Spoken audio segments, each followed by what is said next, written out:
Ayan, what's up dribblers at mga shooters, kamusta? Kamusta po kayo? Marami po tayong PBA update. Robert Bolick balik Northport na. Chris Ross, bagong assistant playing coach ng San Miguel Beermen.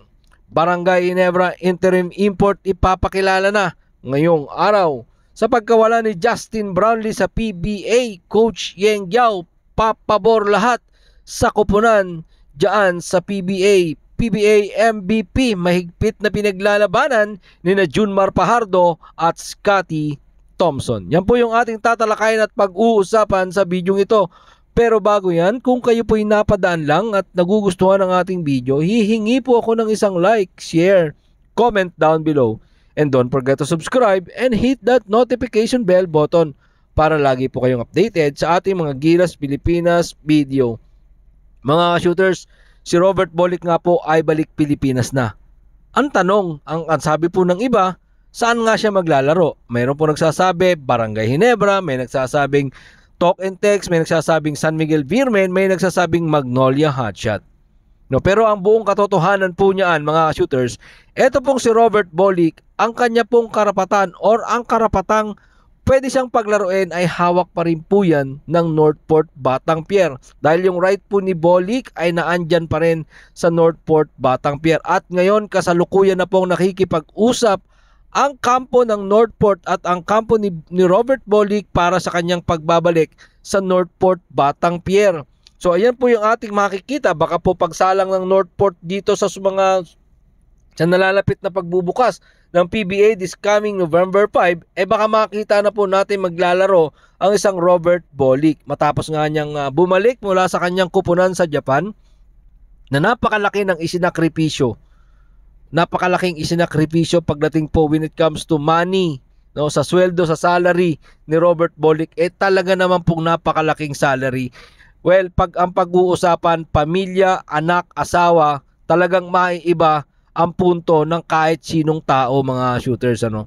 Kahit gaano pa kalaking salapian, basta about sa family, ito yung makikita mo sa kanya kay Robert Bolick na talagang mapagmahal sa pamilya at boboynasin pa rin ito, mga shooters. Pwedeng malay mo mapunta siya sa Barangay Ginebra, magkatotoo nga yung sinasabi nila, di ba? Kasi ang Northport, sa kanya nga yung right ng Northport. Pero alam naman natin, pagdating dito sa PBA, farm team ito ng Barangay Ginebra o ng SMC, ang Northport. So pwedeng, pag napunta siya sa Barangay Ginebra, baka pwedeng yung kanyang kontrata sa Japan, mga ka-shooters, makuha niya yung kalahati nun or masigit pa sa kalahati nun, di ba?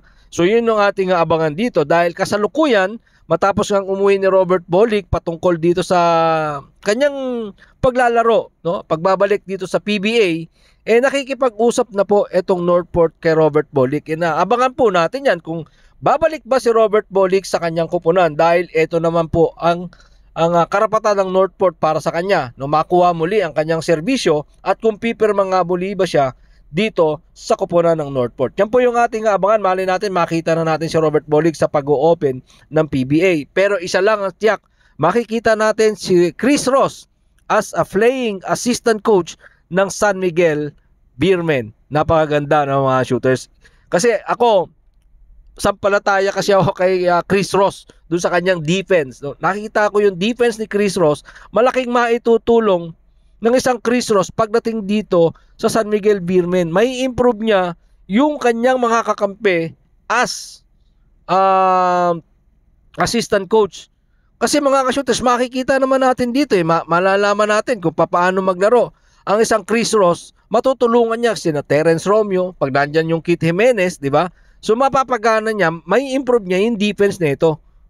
Di ba? Mabibigyan niya ng konting tulong pagdating po sa defense ang isang katulad nitong mga kakampi niya rito. At mas maganda pa nga nito, mga shooters, ano, kung si Chris Ross, since naglaro naman siya dito sa pambansang kupunan na Gilas Pilipinas, kunin din as assistant coach or defensive coach ng ating Gilas Pilipinas. Malaki ang may tutulong ng isang Chris Ross, no? Pagsamahin yung kanilang kaalaman ni Richard Del Rosario. Kasi mga shooters, yun talaga yung specialty ni Chris Ross, yung defense niya. Talagang makikita po natin yan dyan sa kanya. Yan talaga yung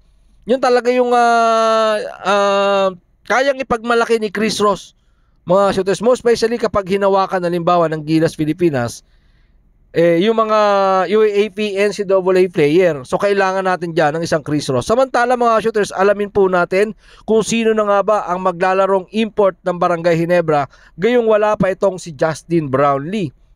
Diba? Sino nga ba yan? Ngayong araw mga shooters, may PBA Media Board meeting etong Barangay Ginebra at sila na nga po yung ipapakilala dyan. Aabangan po natin kung sino nga ba ang kanilang ipapakilalang import. Samantalang etong si Coach Yeng Giao, speaking of Barangay Ginebra, sabi nga po niya, etong Barangay Ginebra, magiging maganda ang laban ng lahat ng PBA team pag wala si Justin Brownlee sa Ginebra. Well, may punto si Coach Yeng Giao doon mga shooters. Dahil alam natin yung chemistry ni Justin Brownlee dito sa kanyang kupunan na Barangay Ginebra. Sa tagal niya na naging resident import dito, talagang mapapakinabangan yun, di ba? So sa sinasabi ni Coach Yeng Giao, magiging advantage yon para sa mga ibang kupunan sa PBA. Bakit nga ba? Kasi malakas yung kupunan ng Barangay Ginebra, malalim yung bench ng Barangay Ginebra mga shooters, tapos yung intact yung kanilang kupunan kasama ni Justin Brownlee. Mahalaga po kasi yung chemistry with Justin Brownlee, di ba? Sinasabi mayroon pang Rinaldo Balkman na isasalang itong Ginebra. Pero kahit naman na siguro isalang mo itong mga import na matunog na pinag-uusapan ngayon dito sa Barangay Ginebra mga shooters, sa lalim ng bench ng Ginebra, medyo malakas pa rin po talaga sila. Kahit sino siguro ang isalang na import dito, talagang medyo may tikas pa rin ang kupunan. Iba pa rin. Pag katulad doon, sinasabi nga ni Coach Yeng Giao, iba syempre kapag kasama dyan si Justin Brownlee, kasama ni Coach Tim Cone. Iba po talaga yung magiging impact ni Justin Brownlee. And hopefully, maayos na po yan. At pag-usapan naman po natin mga shooters, etong mga PBA MVP, no? Pinag-aagawan nga po yan ni Scottie Thompson at ni Junmar Pardo. Ayon po sa ating survey, nakakuha po ng 54% si Scottie Thompson at 35% etong si Junmar Fajardo. Sila pong mahigpit na naglalaban dito sa MVP sa darating na opening ng PBA this coming November 5. Mag-awarding po yan alas 4 ng hapon, yung Leo Award, at yan nga po ay mahigpit na pinaglalabanan ng apat na San Miguel Beermen at Barangay Ginebra player. Si CJ Perez na nakakuha ng 4% at itong si Christian Stan Hardinger nakakuha naman po ng 4%. Yan ang ating abangan mga shooters at aalamin kung sino nga sa kanila ang makakakuha ng pinakamataas na award dyan sa PBA. Yan po yung ating alamin na tututukan sa mga susunod na video. Marami pong salamat sa inyong panonood. Ano man po ang inyong opinion, pag-usapan po natin dyan sa comment section. Maraming salamat. Ingat and God bless. Adjourn. Laban Pilipinas. Puso!